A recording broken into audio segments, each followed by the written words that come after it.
What are bogans? What are they? I've heard that term a few times now. And like, what are they? I just want to know. Can someone please give me like a good explanation for them? As far as I'm aware, they're basically just a type of Australian. Like, but what are their key characteristics?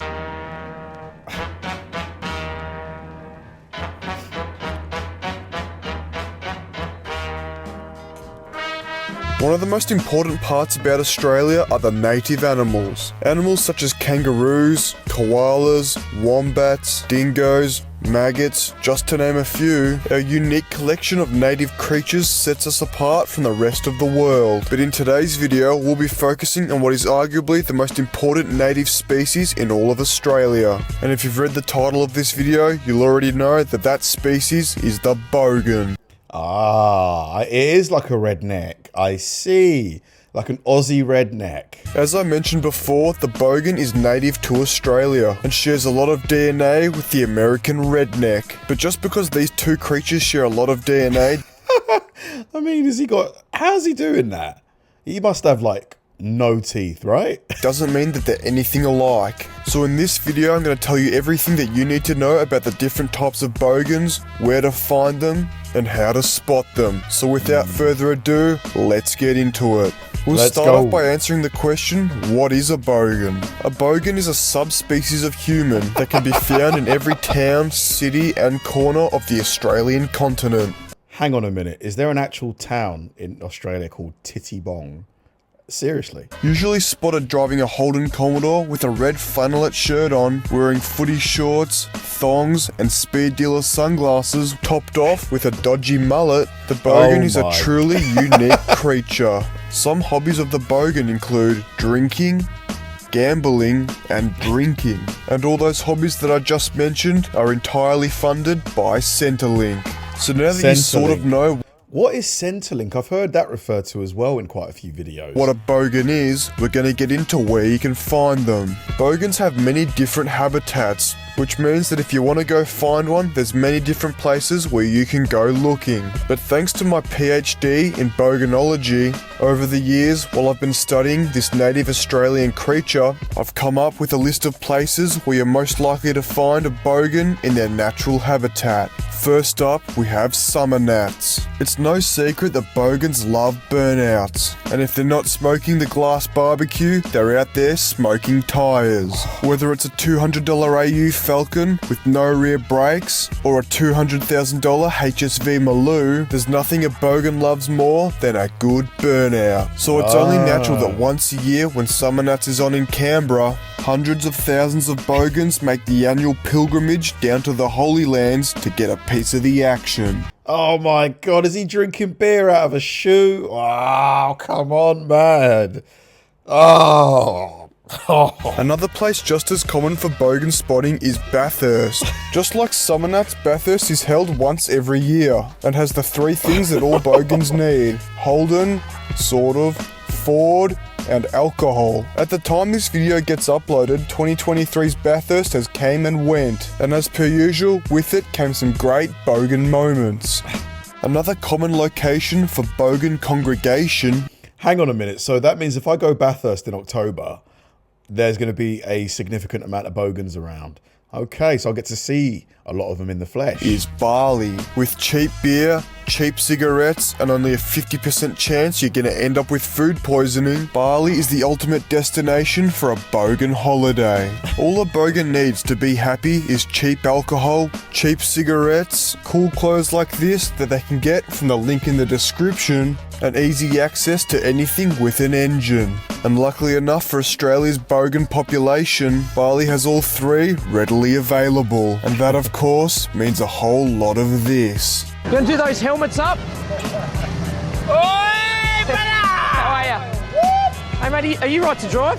Oh, no. What are you doing driving the bike? I'm blind. Now some other places you'll also spot bogans back in the homeland include the pokies, the pub, the pokies room at the pub. The pokies, is that like a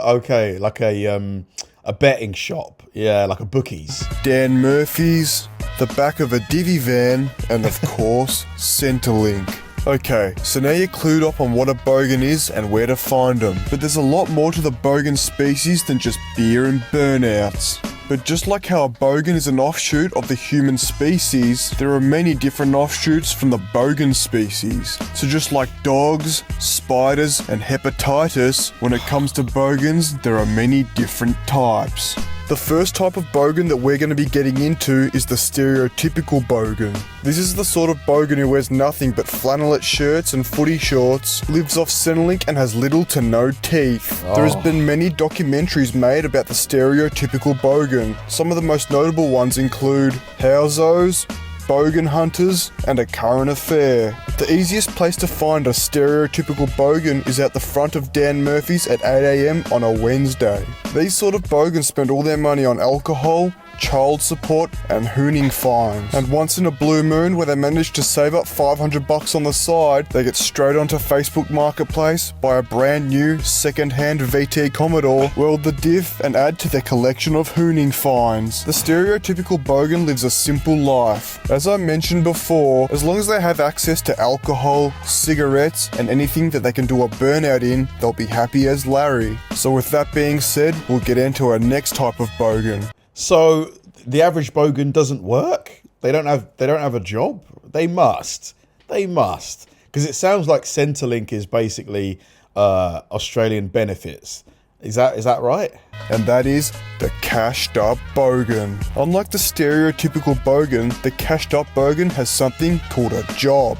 Whether it's laying bricks, selling bricks, or performing open heart surgeries, cashed up bogans come in all shapes and sizes. You may be wondering what makes someone a cashed up bogan. And luckily for you, I have the answer to that question. There's only two criteria that you need to fill to be considered a cashed up bogan. The first one being having a job, and the second one being owning any turbocharged Falcon or V8 Commodore that's worth more than 25 grand. If you successfully fill these two criterias, it shows us that you worked hard, saved up your money, and still decided to buy one of the two bogan chariots. The cashed up bogan is a rare breed, and for the last few years of the production of the Ford Falcon and the Holden Commodore, the cashed up bogans were the lifeline that Holden and Ford needed to buy their cars and delay the bankruptcy. You see, between 2013 and 2017, car prices were at an all-time low, and that was especially true for V8 Commodores and XR6 Turbos. So naturally, it only made sense for all the other bogans to buy the cheap second-hand ones for a few $1,000s, meaning that they had more money left over for VB and Winnie Blues, meaning that the only real customers Ford and Holden had for the cars worth more than 60 grand were the few and far between cashed up bogans who didn't already own a 79 series Land Cruiser. But those days are over. These days you'll find cashed up bogans driving around in a brand new Ram TRX, Chevy Silverado, LTZ, or occasionally a green VF Maloo. But now that we've explored both ends of the bogan spectrum, we've got to look further into the middle. So that brings us on to the average bogan. The average bogan falls smack bang in the middle of the stereotypical bogan and the cashed up bogan. You see, everyone has a little bit of bogan in them. For example, if you've ever actually enjoyed the taste of VB, or unironically own a flannelette shirt, you fall onto the bogan spectrum. And this is where the average bogan comes in.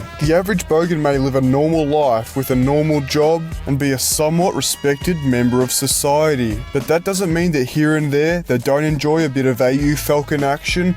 So basically just a bloke who likes having fun.